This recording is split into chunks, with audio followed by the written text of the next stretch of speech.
Recap of stories that made headlines during the week, and we begin on Monday with President Bola Tinubu's intervention in the feud between the Governor of Rivers State, Siminalayi Fubara, and his predecessor, Wike.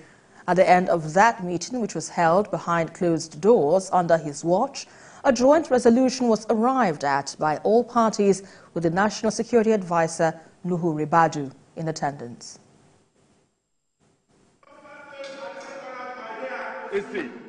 The meeting was at the instance of President Bola Tinubu. It is a last-ditch effort to salvage an already bad political situation in Rivers State, after an initial attempt by President Tinubu to reconcile the differences between Governor Fubara and his predecessor, Wike, failed. The meeting lasted more than 3 hours, but was able to reach some crucial resolutions which may pave way for the restoration of peace in the volatile politics of Rivers State. Among the resolutions reached are that all impeachment proceedings initiated against the Governor of Rivers State by the State House of Assembly should be dropped immediately. Also, that the leadership of the Rivers State House of Assembly, as led by Martin Amahewele, shall be recognized alongside the 27 members who resigned from the PDP. The Governor of Rivers State shall represent the state budget to a properly constituted Rivers State House of Assembly. It is expected that this meeting may lead to a resolution of the political crisis and ease rising tension in the oil-rich states. All eyes now will be on both Governor Fubara and Wike to see how they keep their end of the bargain and implement resolutions reached in a peace meeting brokered by President Bola Tinubu. Then on Tuesday, Rivers State Governor Siminalayi Fubara reacted to the resolution brokered by the president and said no price is too big to pay for the return of peace in Rivers. The governor, who spoke at the 3rd Convocation and 6th Founders' Day ceremonies of the Palmer University of Medical Sciences in Port Harcourt, thanked his supporters for standing by him so far. Let me say this to my dear states. I call you my dear state because the support you have shown within this period is unmeasurable. From quarters, but ordinarily, I don't even have any contact with them, but they have stood by us. I want you to know that there is no amount that is too big to pay for peace.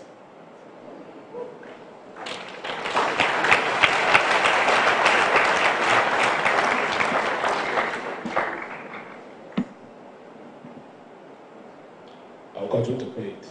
Thank you.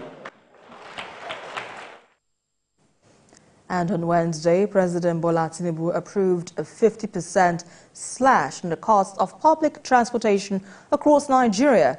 The president also directed that all train rides across the country will be free from Thursday, December 21st to the 4th of January 2024. Merry Christmas for interstate road travelers in Nigeria, because they have something to cheer about.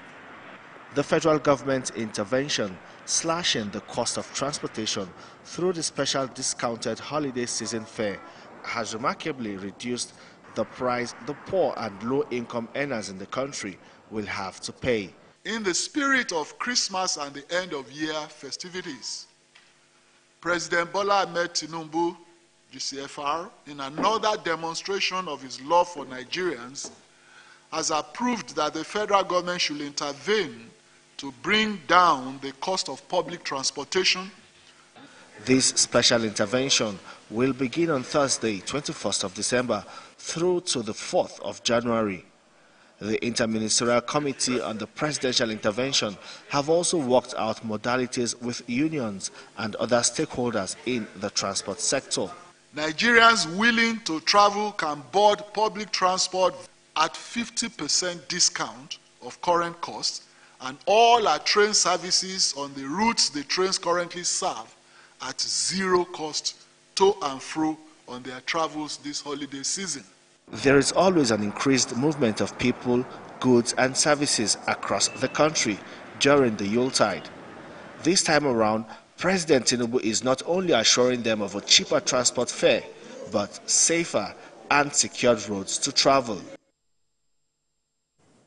And on Thursday, Minister of State for Petroleum Resources, Heineken Lukpobiri, said the Phase 1 of the Port Harcourt refinery project has been achieved and Phase 2 will begin in January 2024. He said the refinery is set to begin operations after the Christmas holiday. In August, the federal government assured that the Port Harcourt refinery will begin operations this December. 4 of Nigeria's refineries in Port Harcourt, Warri and Kaduna have a combined capacity to process 445,000 barrels per day, but they were shut down in 2019. And President Bola Tinubu on Thursday arrived Lagos ahead of the Christmas celebrations. And TVC News senior correspondent Adedoja Salam Adeni witnessed the president's arrival. President Bola Tinubu arrived at the presidential wing of the Muritala Muhammad International Airport here in Ikeja at about 15:54 p.m. local time. He was welcomed by Lagos state officials led by Governor Babajide Sanwo-Olu and his deputy Obafemi Hamzat amid a crowd of supporters.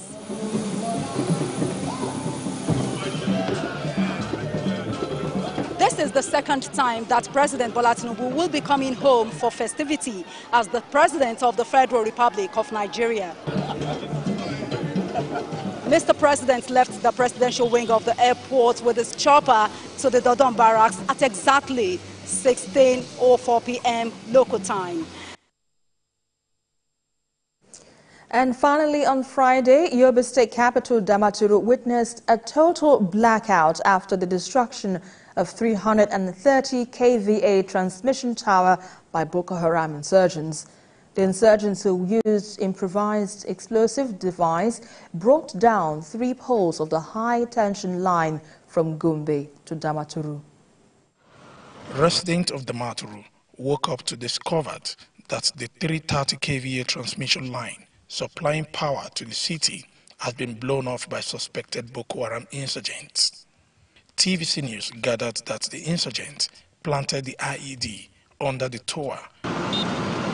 Residents of Damaturu are appealing to the government to quickly repair the transmission line and restore electricity to the states. To appeal with the government to do everything possible to restore this line so that it should not be like Maidugui's situation, which is overstayed. It's been long. Speaking with journalists about the unfortunate incident, the Special Advisor to Governor Malabuni on Security, Brigadier General Abdulsalam Dahiru, retired, assured the Damaturu residents that the government is working assiduously to fix the destroyed tower. After assessing the situation, the state government, in collaboration with the headquarters Sector 2 Operation Hadinkai, and Yola Electricity Distribution Company have commenced the process of assessing the damage with a view to repairing it and restoring power supply as quickly as possible. Residents of Damaturu are hoping that this unfortunate incident would not take longer than necessary to restore electricity back to the city.